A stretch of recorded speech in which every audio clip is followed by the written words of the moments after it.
আপনারা সারা জীবন ইসলামের নামে রাজনীতি করে লাস্টে এসে বলছেন আমরা শরিয়া আইন চাই না। আপনারা তো ভোটের জন্য ইউ হ্যাভ ডান ইট। আজকে প্রবলেম কি? আমরা ন্যাশনাল ইউনিটি ডাকি, আমরা কথা বলি, কিন্তু আপনারা দয়া করে আমাদেরকে অ্যাটাকিং এ যাবেন না। আমাদের জেস্টার প্রথম থেকে দেখেন, মাননীয় প্রধানমন্ত্রী নির্বাচনের পর থেকে জেস্টার দেখেন। আপনাদের বাড়ি গিয়েছে, বড় বড় নেতাদের বাড়ি গিয়েছে, এই জেস্টারকে পজিটিভ হতে নেন। আর আপনারা তো ম্যানুভার করতে পারেন, প্রবলেম কি? আপনারা সারা জীবন ভারতের বিরুদ্ধে রাজনীতি করে ভারতের সাথে গোপনে মিটিং করছেন, ওটাও তো ম্যানুভার। আপনারা তো ম্যানুভার, এমন তো না আপনারা know this is a good quality brother, don't be upset. আপনারা তো মিটিং করছেন, this is a good quality. আর আপনারা সারা জীবন ইসলামের নামে রাজনীতি করে লাস্টে এসে বলছেন আমরা শরিয়া আইন চাই না। আপনারা তো ভোটের জন্য ইউ হ্যাভ ডান ইট। আজকে প্রবলেম কি? আমি জানি না, আবার সুযোগ পাইলে কব আমি জানি, নাইস মারবো, বান্ডেল দিলে কব ঠিক আছে। আল্লাহর ওলি, জিন্দা ওলি না, তোরা কইস না মামলা খাইবে, আমি কইতাম তাই, যেটা বুঝার আমি বুঝুন নেই। বাংলাদেশ মামলা করতেছে, আরো করুক, তবে আমরা সুর না, বাটফান না, মুনাফিক না, চিটিং না।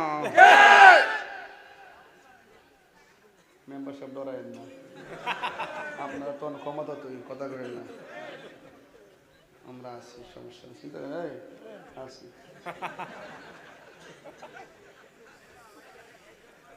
প্রেমের আগুন গভীর মনোযোগ। 12টা বাজ্যা লোকের পরে 12টার আগে হলে তাফসির চলবো, 12টার পরে হইলে শরীয়ত তরিকত হাকিকত নিশিরাইতে ঘুমাইলেও যন্ত্রণা। ইনশাল্লাহ কনা রে, শরীরটা যেমন, গলাটা তো ঠিক আছে, পাবলিকে বুঝাতাম কেমনে, আমি যত্ন পারতাছি না, 3 বে হয়ে দিছি। আচ্ছা আসতে অ্যাকাউন্ট নাসিল করো, হ্যাঁ মেম্বার আগে জোয়ান হয়েছে না কি তারে বাবা, বুঝলাম না কিছু। আল্লাহ রায় দাস করে আমিন কম, আর আরো তো দেয়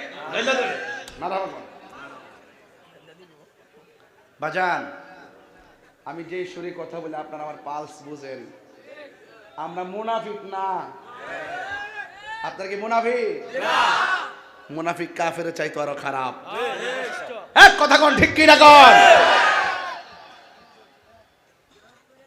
বিলাল টেনশনে আছো? জানা মাদ্রাসা চলতেছে, আরো চলবো আলহামদুলিল্লাহ। বিলাল বেটা তো বাউন্ডারি করে মানুষ সুন্দর করছে তো না, সহযোগিতা করেন, সবাই সহযোগিতা করেন। একদিন এসে বাউন্ডারি 3 তুইলা দিয়ে গেছিলাম, আবার যদি আইতাম পারি এক সার রায়, তুই আওয়াজ করস কেন? আমার ফিট বেয়া হইতেছে, এক সার রায় ভাগ হয়ে যাবে, কত ভাগ যাইছে মাহফিল পাগলা, ঠিক আছে আওয়াজ করে আল্লাহু আকবার কোন গেলে গা। মুনাফিকদের ধরতাছি তো, শরীরের একটা ভাব আইছে, মুনাফিকরে ধরতে হইবে ঠিক মতো, আর আমরা বাচ্চা থাকতে হইব, কথা কোন ঠিক কিনা? বান্ডেল দিলে গুরন যাইতো না, ইমান বেসন যাইতো না, কথা কোন ঠিক না বেটে? বাড়ি বেসন, জায়গা বেসন, কিন্তু ইমান বেচুন না।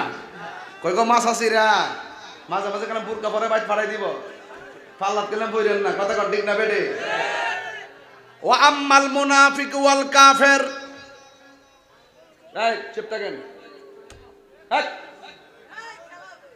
চুপ। ও আম্মাল মুনাফিক ওয়াল কাফের, যদি কবরবাসীটা মুনাফিক হয়, ফায়ুকালু লাহু মা কুনতা তাকুলু ফি হাযার রাজুল, তারে জিগাইব নবী সম্পর্কে তুমি দুনিয়ায় কি বলতে? সে বলবো লা আদরি, আমি জানি না, কুনতু আকুলু মা ইয়াকুলুন নাস, দুনিয়া যেমন বাটপারি করতো কবর যায় উত্তর তেমনি দিব।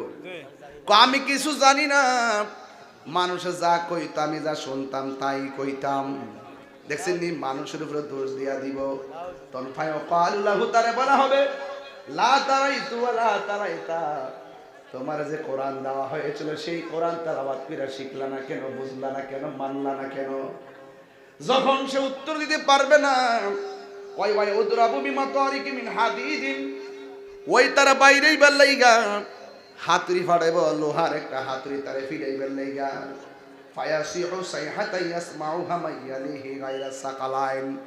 দুনিয়ার মধ্যে যত জীব জন্তু আছে সব তার কান্নার আওয়াজ শুনবে। হাতুড়ি দিয়ে এমন বাইরাইব, 70 বছর মাটির নিচে নিয়ে ঢুকাইব, আবার তার বাড়ি করব। সে আল্লাহরে কইব, আল্লাহ আগে যদি জানতাম মুনাফিকি করলে এত শাস্তি হবে, জিন্দেগিতে মুনাফিকি করতাম না। আগে যদি জানতাম বেনামাজি হইয়া কবরে আইলে এত শাস্তি হবে, জীবনেও আর বেনামাজি হইয়া কবরে আসতাম না। যারা আছে জীব জানোয়ার সবাই তার কান্নার আওয়াজ শুনবে।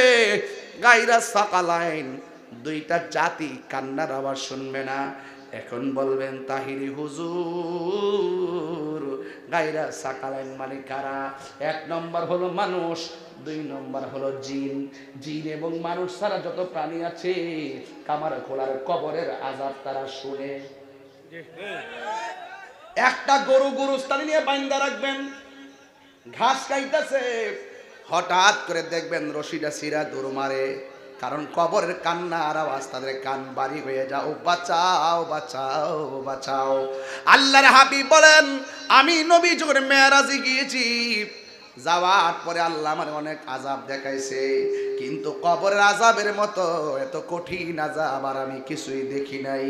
এই জন্য আমার নবী, আপনার নবী আয়েশা সিদ্দিকারে যাওয়ার সময় কইছে, আয়েশা রে, সালাত সালাত সালাত, নামাজ নামাজ নামাজ। কারণ কি জানোনি? আমার নবী বলেন, বেনামাজির কবরের আযাব হবে সবচাইতে বেশি ভয়ঙ্কর। কারণ বেনামাজির কবরে গেলে প্রথম রাইতের আযাবটা সহ্য করতে পারবে না।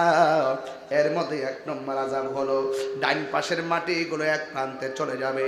ও আমার কামার খোলার মা, ও আমার মা গো, রঙিন শাড়ি আর কত পয়রা ঘুরাইবা গো মা। মা, রঙের ঘোড়া আর কত দৌড়াইবা? তোমার কাপড় কিন্তু 5টা, আমাদের কাপড় হলো 3টা। এটাই হলো আমাদের শেষ কাপড়। এই কাপড়ের মধ্যে কোনো পকেট নাই, এই কাপড়ের মধ্যে কোনো সেলাই নাই। এই কাপড় নিয়ে কবরে চলে যাব। আমার নবী, আপনার নবী বলেন, ওই কবরের ভিতরে বেনামাজির জন্য 3টা শাস্তি অবধারিত।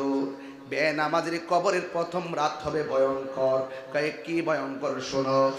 1 নম্বর হলো ডান পাশের মাটিগুলো এক প্রান্তে যাবে, বাম পাশের মাটিগুলো আরেক প্রান্তে যাবে। 2 পাশের মাটি আইসা তোমারে আমারে এমন জুড়ে একটা চাপা মারবে গো, ডান পাশের হাড্ডিগুলো বাম পাশের হাড্ডির ভিতরে ঢুকে যাবে, ডান পাশের হাড্ডিগুলো বাম পাশের হাড্ডির ভিতরে ঢুকে যাবে। এইভাবে যখন হাড্ডিগুলো গুড়া বানাইয়া ফেলবো,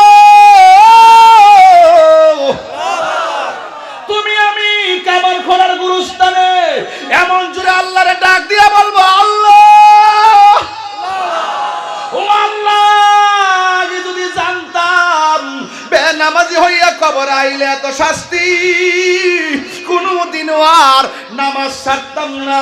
ও আল্লাহ, আবার আমরা দুনিয়াত পাঠাও, আমরা নামাজ ছাড়ব না। আল্লাহ ডাক দিয়া কয়, সুম্মা ইলাইহি তুরজাউন।